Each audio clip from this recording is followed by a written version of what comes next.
Hello there.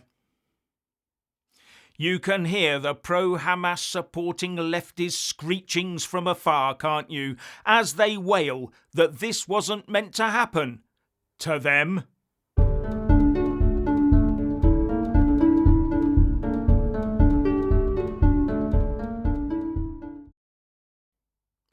It had become a political minefield designed for the right wing only, hadn't it?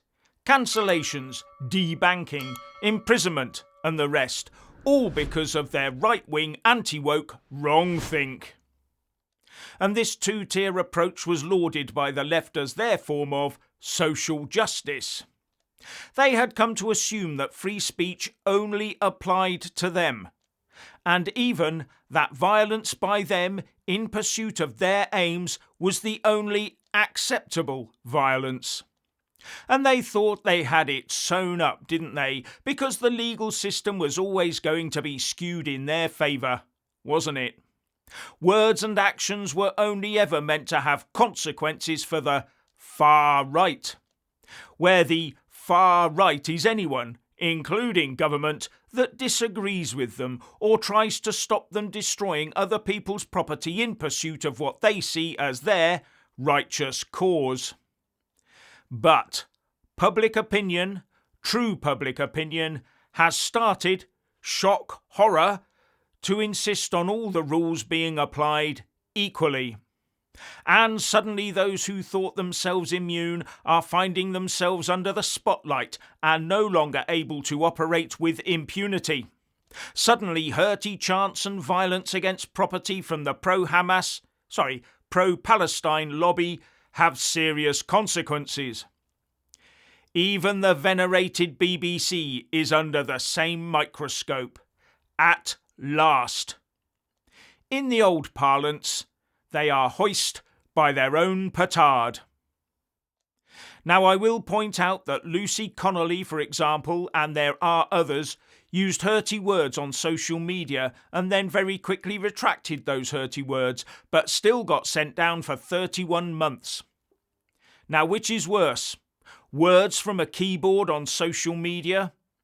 Or actual violence against property? Or carefully crafted lyrics and music designed to add emotion to an already heftily charged atmosphere? So the Bob Villain Act and the Kneecap Trio are now under investigation by Avon and Somerset Police for their performances at the Glastonbury Festival last weekend, with the US State Department pulling visas for Bob Villain to visit the US later this year, and they suddenly found themselves without an agent. Oh dear, how sad, never mind. While according to the Times, Kneecap urged Glastonbury Festival goers to start a riot when one of their band members, rapper Mo Chara, appears in court this August, having been charged with waving a Hezbollah flag at a concert. The band, as I understand it, did later row back and say they didn't mean an actual riot. They are beginning to find out that what is good for the goose is good for the gander, and that words and actions do have consequences. I still remember the court cases over the so-called far-right riots, when the lefties were preening themselves as the harsh sentences were meted out by salivating judges, saying that words and actions have consequences, meaning that words and actions only have consequences for the non-woke anti-open borders types and those who oppose the destruction of Israel.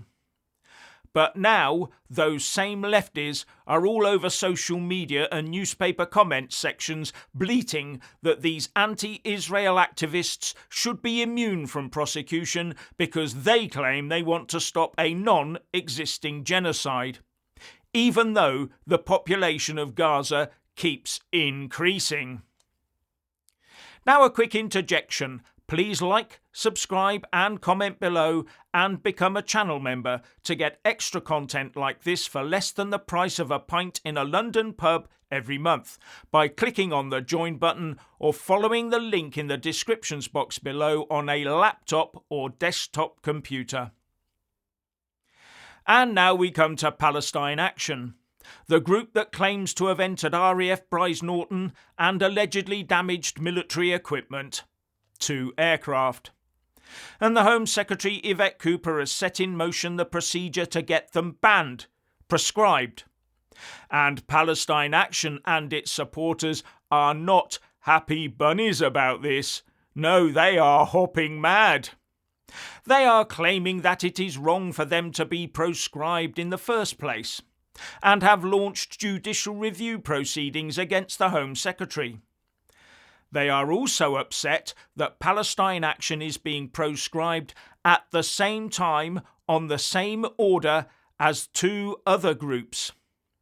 Maniacs Murder Cult, a neo-Nazi Moldovan outfit, and the Russian Imperial Movement and its paramilitary wing, the Russian Imperial Legion, aiming to rebuild the Russian Empire.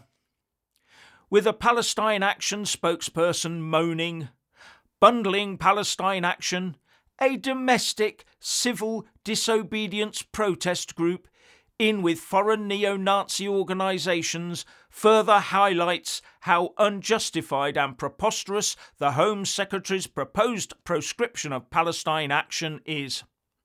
These foreign organisations are the kind of groups proscription was created to target, not protesters who disrupt arms factories and spray paint on warplanes to protest war crimes and genocide.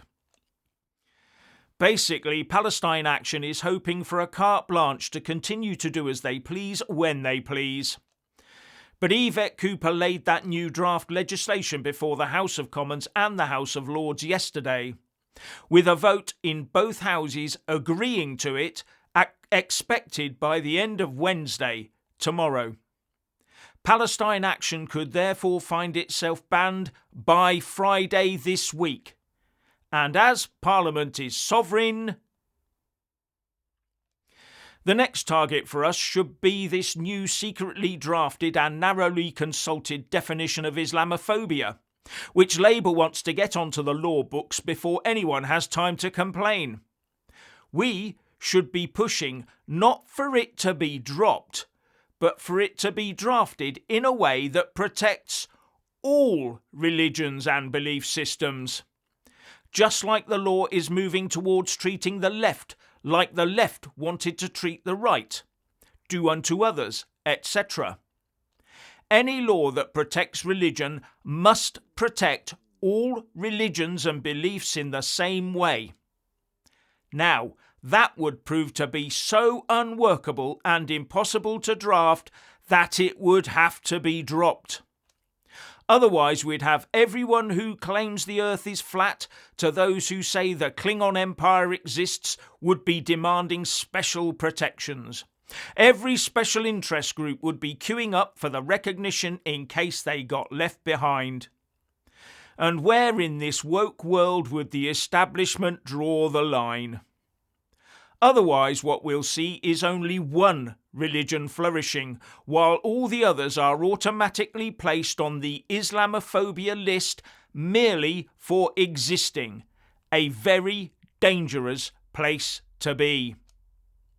Finally, please like, subscribe and comment below, and a big shout out to our channel members and Patreon supporters, and thank you for watching.